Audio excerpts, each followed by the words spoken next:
साथियों, कल दिल्ली विधानसभा का एक रस्म अदायगी के लिए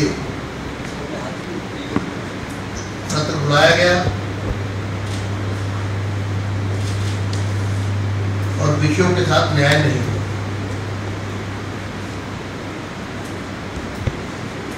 मैं विषय रखना चाहूँगा स्लम बस्तियों से संबंधित। दिल्ली की सरकार स्लम बस्तियों में रहने वालों के लिए घड़ियाली आंख तो बहा रही है, लेकिन वास्तविकता में अपने तीसरे शासनकाल में 3 बार केजरीवाल जी ने उठ ली और एक बार भी झुग्गी बस्ती में रहने वालों की सुध नहीं। दिल्ली में लगभग 650 जेजे क्लस्टर्स हैं।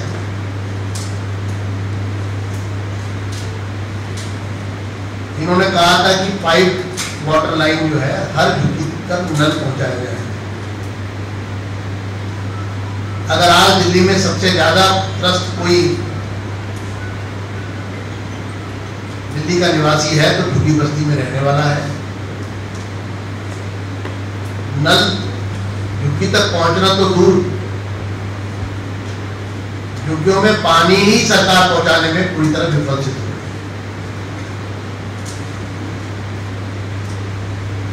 अभी जो रेलवे की लाइन पर कल हमारे विपक्ष के नेता श्री रामवीर सिंह बिदुरी जी ने सदन में वक्तव्य भी रखा था और सरकार के समक्ष स्पष्ट रूप से कहा था, मोदी सरकार एक भी झुग्गी बस्ती में रहने वाले को बिना बसाए उजाड़ेगी नहीं।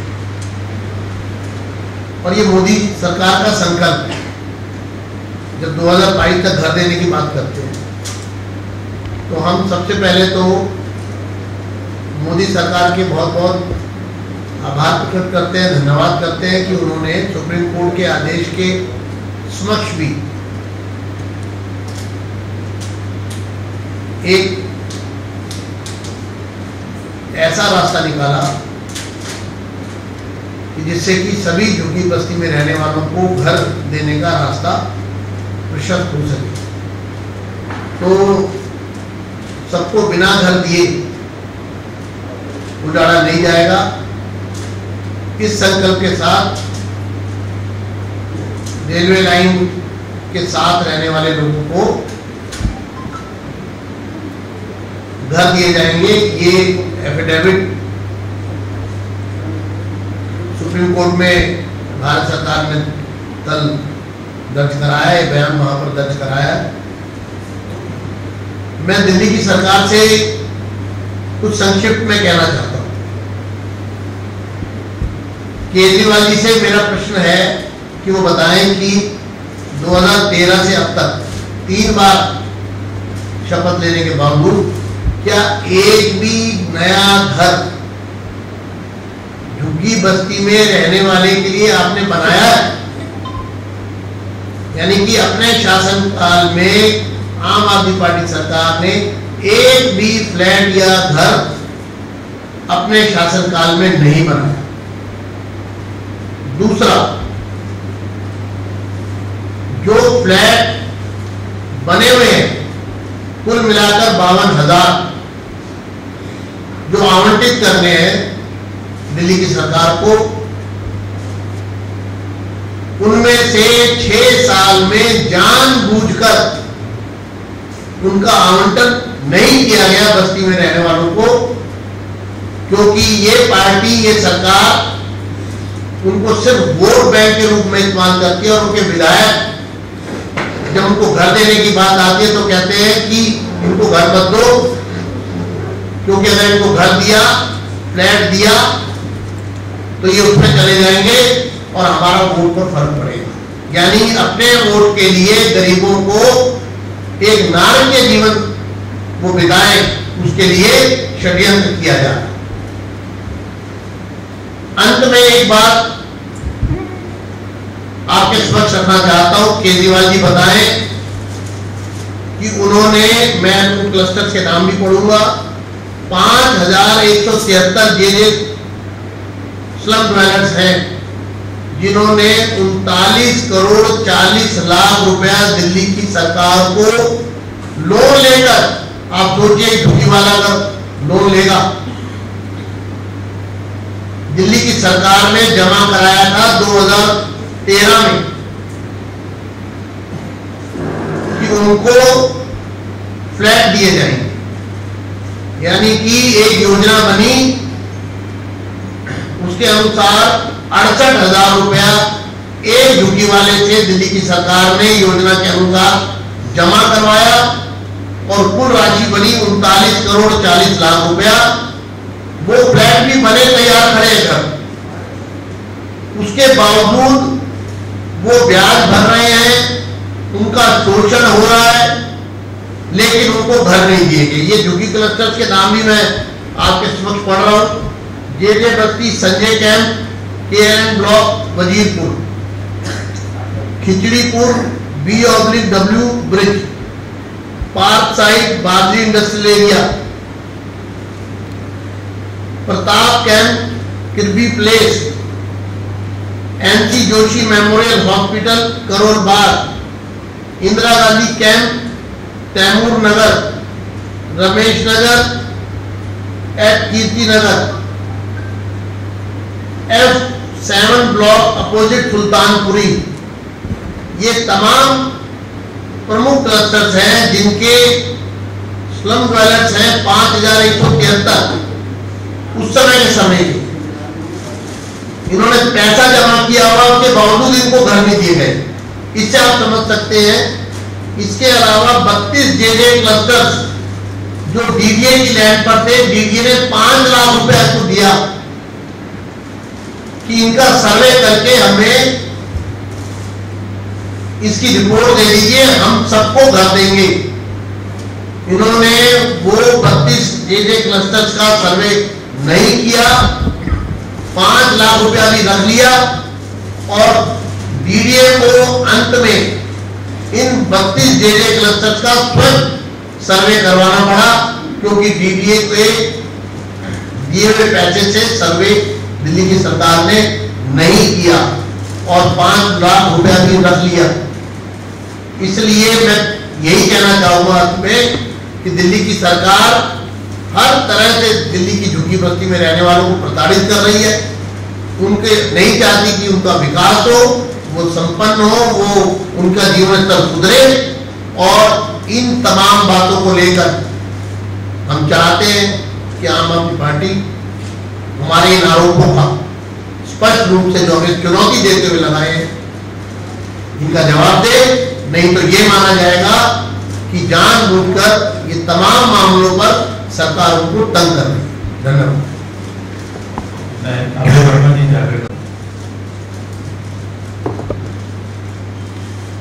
सभी को नमस्कार। जैसा कि आप सबको जानकारी में है कि कल सिर्फ 2 से 3 घंटे के लिए एक सत्र बुला के दिल्ली सरकार ने अपने संवैधानिक दायित्व को पूरा किया, क्योंकि अगर वो विधानसभा का सत्र नहीं बुलाते तो उन्हें उपराज्यपाल से अनुमति लेना पड़ता सदन आगे तक के स्थगित करने के लिए। तो सिर्फ आईवास के लिए इन्होंने जो केंद्र सरकार की एक GST का संशोधन बिल जो कि राज्य सरकार के द्वारा पास करना चाहिए था, वो फॉर्मेलिटी पूरा करने के लिए इन्होंने बैठक बुलाया। कल हमारे विधायकों ने जल आपूर्ति को लेकर सदन के सामने बड़े महत्वपूर्ण प्रश्न को उठाए, क्योंकि दिल्ली में लगातार पिछले कई दिनों से ये देखने को मिल रहा है कि जहां जहां भाजपा के विधायक जीत के आए हैं वहां पानी की कमी की जा रही है। उदाहरण के लिए मैं अपने विधानसभा के बारे में आपको बताऊं, मुश्किल से आधे घंटे पानी आ रहे हैं और वो भी पानी में स्मेल और काला और गंदा पानी आ रहा है। तो ये सरकार अपने सरकारी अधिकारों को का दुरुपयोग करते हुए नीचे के अधिकारियों को ये इंस्ट्रक्शन दे रही है कि आप यहाँ का पानी डाइवर्ट करके, जैसे हमारे यहाँ का पानी डाइवर्ट करके मुख्यमंत्री के विधानसभा में भेजा जाता है, अनिल जी का पानी डाइवर्ट करके कृष्णानगर विधानसभा में भेजा जा रहा है। ऐसे ही हमारे एक एमएलए हैं जितेंद्र महाजन जी, उनका पानी डाइवर्ट करके गोपाल राय जी के विधानसभा में भेजा जा रहा है। तो ये एक पक्षपात रवैया सरकार के तरफ से लगातार उठाई जा रही है और इसको लेकर कल हम लोगों ने सदन में भी विषय रखा, लेकिन किसी ने भी इस विषय पे कोई भी उत्तर देने का, वहां पे मंत्री जी भी उपस्थित थे, किसी ने भी कोई उत्तर नहीं दिया, कोई आश्वासन नहीं दिया। तो हम आपके माध्यम से जनता को बताना चाहते हैं कि एक तो उन्होंने सिर्फ और सिर्फ 2 घंटे का सत्र बुला के लोकतंत्र की हत्या की है। सामने संसद की कार्रवाई 18 दिनों के लिए शुरू हुआ है, लेकिन कल हमारे नेता प्रतिपक्ष ने कई बार आग्रह किया कि आप इसको 2 दिन कर लीजिए, 3 दिन कर लीजिए। हमारे सदस्यों का जो दुख दर्द है, जनता की जो परेशानी है, वो हम लोग ठीक से सदन में रख सके, लेकिन नहीं सुनवाई हुई और पानी को लेकर सरकार की तरफ से कोई आश्वासन नहीं मिला। तो कहीं न कहीं हमें ये लगता है कि सरकार विरोधी पक्ष को दबाना चाहती है, उनके बातों को सदन में नहीं आने देना चाहती, ना ही विधानसभा के माध्यम से जनता के बीच में ये विषय जाने देना चाहती। इसलिए उन्होंने कल 2 घंटे का सत्र बुला के और एक रस्म अदायगी किया है। ये बात मैं आप लोगों के सामने रखना चाहता हूं और इस मंच के माध्यम से सरकार से आग्रह करता हूं कि जितना जल्दी हो, जो पानी पहले हमारे बीजेपी विधायकों को पहले इस कंस्टिट्यूएंसी में मिलता था, उतना पानी अब भी देना शुरू करें, नहीं तो फिर इसके लिए अलग अलग हम लोग आंदोलन शुरू करेंगे। बहुत बहुत धन्यवाद। दिल्ली की समस्याएं, दिल्ली के जनजन से जो जुड़ी हुई समस्याएं हैं, जिनको विपक्ष विधानसभा में उठाना चाहता था, समय के अभाव में, कोरम के अभाव में, और जो बिजनेस के जो लिस्ट है उसमें उन चीजों को शामिल नहीं किया गया। ये बड़े खेद का विषय है। जैसा कि अभी मुझसे पहले बताया, जीएसटी, कोरोना और 48,000 झुग्गियों के अलावा आज दिल्ली म्युनिसिपल कॉर्पोरेशन में हमारे सफाई कर्मचारी भाई 5-5 महीने से अपनी तनख्वाह के लिए तरस रहे हैं। उनके बच्चों की लिखाई, पढ़ाई, किराया, दवाई, और मजबूर होकर जब वो लोग हड़ताल पर आते हैं तो दिल्ली की दुर्दशा होती है और आज जो बीमारी फैल रही है, इसमें और ज्यादा बीमारी फैलने की आशंका बढ़ती है। वित्त आयोग के अनुसार दिल्ली की म्युनिसिपल कॉर्पोरेशन का जो लेजिटिमेट पैसा तीनों म्युनिसिपल कॉर्पोरेशन को मिलना चाहिए, केजरीवाल जी सोतेला व्यवहार करते हैं और वो पैसा उनको नहीं दिया जाता। जब कोई आपातकालीन स्थिति आती है, हड़ताल होती है, तो थोड़ा सा पैसा रिलीज करते हैं और पिछले 4-5 साल से तीनों म्युनिसिपल कॉर्पोरेशंस में जो उनकी जो वर्किंग कंडीशन है आज केजरीवाल जी की वजह से जो गड़बड़ा रही है, उसका एकमात्र यदि कोई जिम्मेदार है तो वो केजरीवाल सरकार जिम्मेदार है। अगर मैं दूसरी बात करूं, जो दिल्ली सरकार के द्वारा वित्त पोषित जितने भी कॉलेज हैं, उन कॉलेजों में केजरीवाल जी अपने टुकड़े टुकड़े गैंग और विकृत माओवादी मानसिकता के जो लोग हैं, उनको एडजस्ट करने के लिए जो दबाव बना रहे हैं, और पिछले कई महीने से जो दिल्ली सरकार के द्वारा संचालित दिल्ली यूनिवर्सिटी के कॉलेजेज हैं, उनमें भी तनख्वाह और दूसरे फंड का प्रावधान नहीं किया जा रहा। इसके अलावा दिल्ली से जुड़े अनेक मुद्दे विपक्ष उठाना चाहता था, लेकिन केजरीवाल जी ने एक सेक्रेटरी अपनी रिक्वायरमेंट पूरी की और दिल्ली की जनता से मुझे लगता है उनका कोई लेना देना नहीं है और उन्होंने पल्ला झाड़ दिया। कल दिल्ली विधानसभा में 2 मुद्दों पर चर्चा हुई।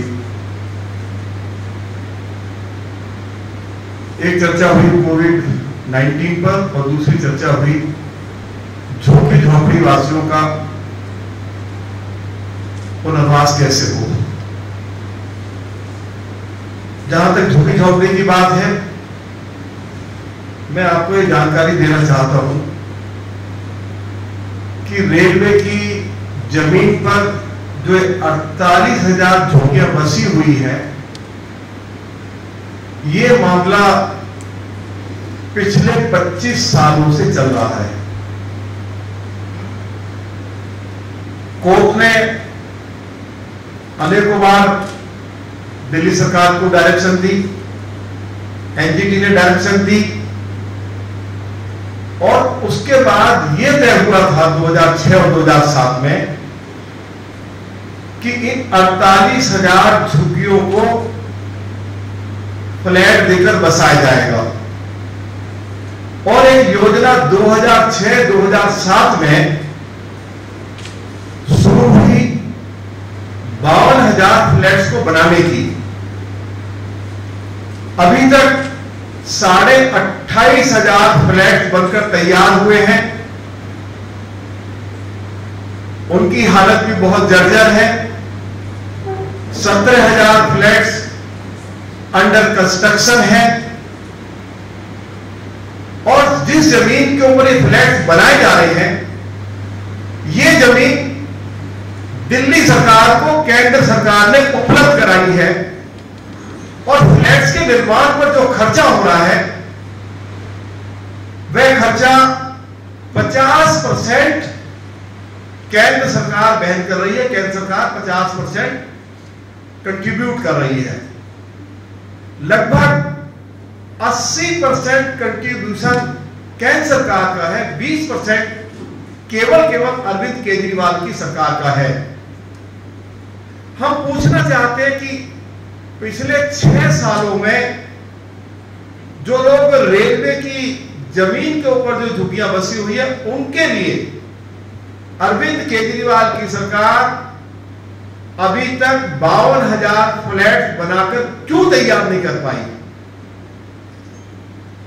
इसके साथ साथ हमने कल ये बात भी कही है कि जो फ्लैट बनाए गए हैं उसमें ना तो सिविल लाइन लेके गई है, ना वहां पीने का पानी है, ना वहां बच्चों को खेलने के लिए पार्क है, ना डिस्पेंसरी है, ना वहां पे बच्चों के लिए स्कूल है। तो जो मूलभूत नागरिक सुविधाएं वहां उपलब्ध करानी चाहिए केजरीवाल सरकार को, वे सुविधाएं अभी तक उपलब्ध नहीं कराई गई हैं। तो आज मैं आप सभी की उपस्थिति में, और क्योंकि हमारे सभी विधायक बैठे हुए हैं और जो बात मैं कह रहा हूं, हमने इस संबंध में दिल्ली प्रदेश के सम्मानित अध्यक्ष श्री आदेश गुप्ता जी से अनुमति ले ली है। उनके अनुमति से मैं कह रहा हूं कि अरविंद केजरीवाल की सरकार इन 52,000 फ्लैट में सभी नागरिक सुविधाओं के साथ 48,000 झुग्गी वासियों को ले जाकर बसाए, नहीं तो अगले सप्ताह भारतीय जनता पार्टी के कार्यकर्ता अरविंद केजरीवाल के निवास पर झुग्गी झोपड़ी वासियों के साथ धरना भी देंगे, प्रदर्शन भी करेंगे कि जल्दी से जल्दी फ्लैट्स को बनाया जाए और सभी नागरिक सुविधाएं वहां उपलब्ध कराई जाए, क्योंकि ये फ्लैट्स इन झुग्गी वासियों के लिए बनाए हैं। एक बात मैं और कहना चाहता हूं, अरविंद केजरीवाल जी बड़े गर्व के साथ कहते मैं झुग्गी वालों का बेटा हूं। केजरीवाल जी, आप झुग्गी वालों के बेटा, तो ये बताइए कि 6 साल से आपने एक भी झुग्गी वासी को राशन कार्ड बना के क्यों नहीं दिया, जिससे कि उनको सस्ता या मुफ्त राशन उपलब्ध हो जाता। आप ये बताइए कि 6 साल में आपने एक भी झुग्गी वासी को पक्का मकान बनाकर क्यों नहीं दिया। आप बताइए कि झुग्गी वासियों के लिए जो योजना आई थी प्रधानमंत्री की ओर से, प्रधानमंत्री आवास योजना, उसको दिल्ली में आपने क्यों नहीं लागू होने दिया। आपने आयुष्मान भारत योजना को दिल्ली में क्यों ही लागू नहीं दिया? क्योंकि इसका सबसे ज्यादा फायदा झुग्गी वासियों को मिलने वाला था। अगर तुम झुग्गी वासियों के बेटे हो तो आप बताइए कि आपने झुग्गी वासियों के साथ इतनी बड़ी नाइंसाफी क्यों की है, ये आपको बताना पड़ेगा। ज्यादातर जो खोखा पटड़ी के लोग हैं वो झुग्गी झोपड़ी में रहते हैं।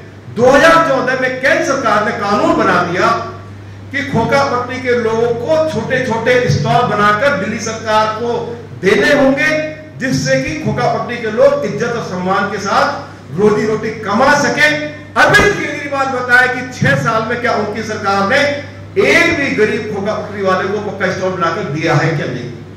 तो ये झुग्गी झोपड़ी का विषय कल हमने पूरी मजबूती के साथ विधानसभा के अंदर रखा और हमारा ये आंदोलन तब तक जारी रहेगा जब तक जो 52,000 फ्लैट्स लगभग बनकर तैयार हो गए हैं, इन फ्लैट्स में इन 48,000 झुग्गी वासियों को नहीं बसा दिया जाता है।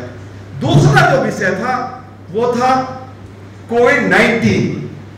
अरविंद केजरीवाल जी कहते हैं कि दिल्ली का जो मॉडल है इसकी प्रशंसा पूरी दुनिया में हो रही है। मैं आपकी उपस्थिति में आपको बताना चाहता हूं कि उत्तर प्रदेश की जो टोटल पॉपुलेशन है वो है 23 करोड़ और वहां कोरोना के केसेज आए हैं 3,17,195 और कितने लोगों की मृत्यु हुई है? 4,491। बिहार की जो आबादी है वो है 11 करोड़, वहां कोरोना के कितने केसेज आए हैं? 1,59,526 और कितने लोगों की मृत्यु हुई है? 831। और दिल्ली की आबादी है 2 करोड़ और दिल्ली में कोरोना के कितने केसेज आए हैं? 2,21,533 और कितने लोगों की मृत्यु हुई है? मृत्यु हुई है 4,770 लोगों की। जिस दिल्ली की आबादी 2 करोड़ है वहां मरने वालों की संख्या सबसे ज्यादा है। तो आप कह रहे हैं कि दिल्ली के मॉडल की पूरी दुनिया में प्रशंसा हो रही है। अरविंद केजरीवाल जी ने 7 अप्रैल को एक घोषणा की थी कि हमने 30,000 बेड्स कोरोना के मरीजों के लिए तैयार कर लिए हैं और उसके बाद 15 दिन के बाद हाई कोर्ट में जब यह मामला आया तो अरविंद केजरीवाल की सरकार को यह कहना पड़ा कि हमारे पास केवल 3,000 बेड्स तैयार हैं। जब डॉक्टर्स ने और नर्सिंग ने यह कहा कि हमारे पास पीपीई किट नहीं है, मास्क नहीं है, हमारे पास ऑक्सीमीटर नहीं है, हमारे पास ऑक्सीजन सिलेंडर नहीं है, इनकी व्यवस्था करिए, तो अरविंद केजरीवाल ने डॉक्टर्स को और नर्सिंग को कहा कि यदि आपने यह मामला मीडिया के सामने सोशल मीडिया में उठाया तो आपके खिलाफ FIR की जाएगी। दिल्ली सरकार के अस्पतालों की क्या हालत है उसके बारे में सुप्रीम कोर्ट ने क्या कहा आपको मालूम है? सुप्रीम कोर्ट ने कहा कि दिल्ली सरकार के हॉस्पिटल्स में जो कोरोना के मरीज दाखिल हैं उनकी हालत जानवर से भी ज्यादा बदतर है। इन हॉस्पिटल्स को यातना शिविर बना दिया गया है। यह सुप्रीम कोर्ट ने कहा। यह है अरविंद केजरीवाल की सरकार का जो कहते हैं कि जो दुनिया का सबसे अच्छा जिसको मॉडल बता रहे हैं। ये दिल्ली के डिप्टी चीफ मिनिस्टर ने कहा कि जुलाई के अंत तक 5.5 लाख कोरोना के केसेस दिल्ली में आ जाएंगे। दिल्ली के हेल्थ मिनिस्टर ने कहा कि 2 साल तक कोरोना की महामारी चलने वाली है। पूरी दिल्ली को इन्होंने भयभीत कर दिया। इन्हीं की सरकार के रहते हुए बेचारे दिल्ली के लोग जो है प्राइवेट हॉस्पिटल्स में उनकी खूब लुटाई हुई। और जब इन्होंने पूरी दिल्ली को भयभीत किया तब देश के प्रधानमंत्री आदरणीय श्री नरेंद्र मोदी जी ने देश के गृह मंत्री श्री अमित शाह जी को निर्देश दिया कि अमित शाह जी स्थिति बहुत खराब हो गई है, इसको संभालिए। और उसके बाद श्री अमित शाह जी ने दिल्ली में 20,000 बेड्स तैयार करवाए, जो दुनिया के अंदर ऐसा कोई उदाहरण हमारे सामने नहीं है। उन्होंने दिल्ली सरकार को मास्क, पीपीई किट, उन्होंने सैनिटाइजर ऑक्सीमीटर, वेंटिलेटर, ये तमाम सारी सुविधाएं और मेडिकल स्टाफ ये सब उपलब्ध कराया। कल दिल्ली के मुख्यमंत्री ने इस बात को स्वीकार किया कि हां, केंद्र सरकार से हमें ये सारी मदद मिली। ये मदद भी दी गई। दिल्ली में टेस्टिंग शुरू कराई। अरविंद केजरीवाल ने ये कहा था कि हम साउथ कोरिया की तर्ज पर 1 लाख लोगों की रैंडम टेस्टिंग कराएंगे, लेकिन बाद में टेस्टिंग बंद कर दी। श्री अमित शाह जी ने टेस्टिंग शुरू करवाई। 169 स्थानों पर मुफ्त टेस्टिंग की व्यवस्था हुई। लोकनारायण जयप्रकाश हॉस्पिटल में वो स्वयं जाकर बैठ गए, सारी स्थिति का जायजा लिया, मेडिकल स्टाफ के हौसला अफजाई की। और जब श्री अमित शाह जी ने ये सारा काम अपने हाथ में लिया तो दिल्ली में स्थिति बेहतर हुई। और अब आप देख लीजिए, फिर वही हालत बनती जा रही है। कोरोना के केसेस बढ़ रहे हैं। प्राइवेट हॉस्पिटल्स भरे हुए हैं कोरोना के मरीजों से, लेकिन जो सरकारी अस्पताल है उसमें कोई भी दिल्ली का व्यक्ति जाने के लिए तैयार नहीं है, क्योंकि इनके पास ना मेडिकल स्टाफ है और ना जो अन्य सुविधाएं कोरोना के पेशेंट्स को दी जानी चाहिए, ना इनके पास वो उपलब्ध है। केवल ये लोग प्रचार करते हैं। इन दोनों मुद्दों पर कल भारतीय जनता पार्टी के विधायकों ने मजबूती से दिल्ली के मुख्यमंत्री के सामने और दिल्ली के हेल्थ मिनिस्टर के सामने सवाल उठाए थे। लेकिन हमें इस बात की तकलीफ रहेगी कि जो बात हमने कही, चाहे हमने आरोप लगाए, चाहे हमने जो सुझाव दिए, दिल्ली के मुख्यमंत्री की ओर से किसी सवाल का जवाब नहीं दिया गया। हमने ये भी आग्रह किया था कि देखिए, दिल्ली में बहुत सारी समस्याएं हैं, बिजली की है, पानी की है, पब्लिक ट्रांसपोर्ट सिस्टम कोलैप्स हो गया है, झुग्गी झोपड़ी वासियों की है, डेवलपमेंट के काम बंद पड़े हुए हैं, आप एक पाई पैसा विकास के लिए नहीं दे रहे हैं, सड़कें टूटी पड़ी हैं।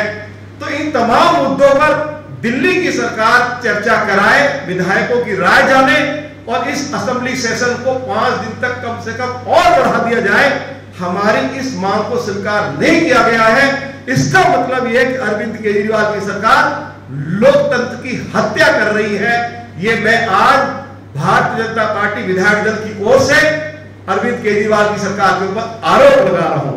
अंत में झुग्गी झोपड़ी का जो मुद्दा है, देश के प्रधानमंत्री आदरणीय श्री नरेंद्र मोदी जी ने दिल्ली में देखिए 576 कुल टोटल जेजे क्लस्टर्स है, 138 दिल्ली सरकार की जमीन पर है। और मोदी जी ने जितने भी क्लस्टर डीडीए की जमीन पर हैं वहां सर्वे का काम शुरू करा दिया है और 3 जेजे क्लस्टर्स में 8000 फ्लैट्स बनकर तैयार होंगे। कालकाजी में 3000 फ्लैट्स बनकर तैयार होंगे। अभी वहां और 5000 फ्लैट्स बनाए जाएंगे। 8000 फ्लैट्स मोदी जी की सरकार ने पिछले 6 सालों में तैयार कर दिए और आने जल्दी से जल्दी इन फ्लैट्स को झुग्गी झोपड़ी वासियों को उनको अलॉट कर दिया जाएगा। सर्वे का काम शुरू हो गया है। 192 झुग्गी झोपड़ी कैंपों में नरेंद्र मोदी जी की सरकार ने या हमारी मिनिस्ट्री ऑफ यूडी ने, जिसके मंत्री सरदार हरदीप सिंह पुरी जी है, उन्होंने 192 जेजे क्लस्टर्स में सर्वे का काम शुरू कर दिया, टेंडर कॉल कर लिए हैं। यह है नरेंद्र मोदी जी की सरकार की परफॉर्मेंस। और मोदी जी ने कहा है कि 2022 तक जहां झुग्गी वही मकान बनाकर देंगे और सुप्रीम कोर्ट में भी कह दिया है कि जब तक हर झुग्गी वासी को पक्का मकान बनाकर नहीं दे दिया जाएगा, दिल्ली में किसी झुग्गी झोपड़ी को नहीं तोड़ा जाएगा। यही मैं आपको जानकारी देना चाहता था। मैंने थोड़ा आपका समय ज्यादा लिया, इसलिए लिया कि हाउस में जो कुछ हमने बोला उसको ठीक से मीडिया में वो हमारा जो पक्ष है वो नहीं, किन्हीं कारणों से स्पेस की कमी होने के कारण हमें स्थान नहीं मिल पाया। आज हम जो कुछ हमने हाउस में अपना सभी विधायकों ने जो मुद्दे उठाए हैं उसकी जानकारी आप सभी मीडिया के सम्मानित साथियों को देनी बहुत आवश्यक हो गई थी। ये जानकारी हमने दी है। मैं इन्हीं शब्दों के साथ आप इस हमारी प्रेस कॉन्फ्रेंस में आए हैं। मैं अपनी ओर से, अपने सभी विधायकों की ओर से आप सभी के प्रति बहुत बहुत आभार व्यक्त करता हूं। धन्यवाद। देखिए, सबसे बड़ा मुद्दा जो दिल्ली के अंदर आज उठ रहा है, जो हम भारतीय जनता पार्टी के विधायक हैं, हमारे साथ हम लोगों के साथ सौतेला व्यवहार किया जा रहा है। अरविंद केजरीवाल ने पूरी दिल्ली के अंदर मीडिया के सामने हर जगह प्रेस कॉन्फ्रेंस करके ये कहा दिल्ली की 70 विधानसभाओं में सीसीटीवी कैमरे लगाए जाएंगे। माननीय ओम प्रकाश जी यहाँ पर उपस्थित है, अभय वर्मा जी उपस्थित है, मैं उपस्थित हूँ। एक भी कैमरा मेरी विधानसभा में आज तक नहीं लगाया गया, जबकि मैं अभी कुछ दिन पहले मैं एक बड़े अधिकारी से, पीडब्ल्यूडी के अधिकारी से मिला, उसने नाम न बताने की शर्त पे कहा, यानी कि अरविंद केजरीवाल जी के ऑफिस से नाम भी लिया उसने कि फलाने शख्स का फोन आया था, उसने कहा गांधीनगर में सीसीटीवी कैमरे नहीं लगाने हैं। तो उसने कहा सर ऐसे कैसे हो सकता है? बोले नहीं, वहां बीजेपी का विधायक है, वहां होल्ड कर दो, कैमरे मत लगाओ। हम लोगों ने, मैंने कल सारे हम जो जितने विधायक हैं, मैंने कल 280 के नियम के तहत मैंने क्वेश्चन लगाया था, मेरा निकला, और मैंने कल वहां पर मैंने ये मुद्दा उठाया कि अरविंद केजरीवाल जी दलगत राजनीति से ऊपर उठ के काम कीजिए। अगर 70 एमएलए हैं, जो 70 विधानसभाओं में अधिकार विधायकों को मिले हैं, जो 70 विधानसभाओं में विधायकों को काम करने का फंड मिला है, जो स्कीम आई है वो सारे एमएलए की हैं, तो मेरी विधानसभा में सीसीटीवी कैमरे क्यों नहीं लगाए गए? ओम प्रकाश जी की विधानसभा में नहीं लगाए गए। तो आज मैं मांग करता हूं अरविंद केजरीवाल से, ऐसा दोहरा चरित्र मत अपनाइए, और जो विधायकों को फैसिलिटी विधानसभा में उनकी मिली है और जो काम करने का है वो हमको प्रोवाइड कराई जाए, ये मेरी मांग है।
Download Tarang online radio app from Google Play Store.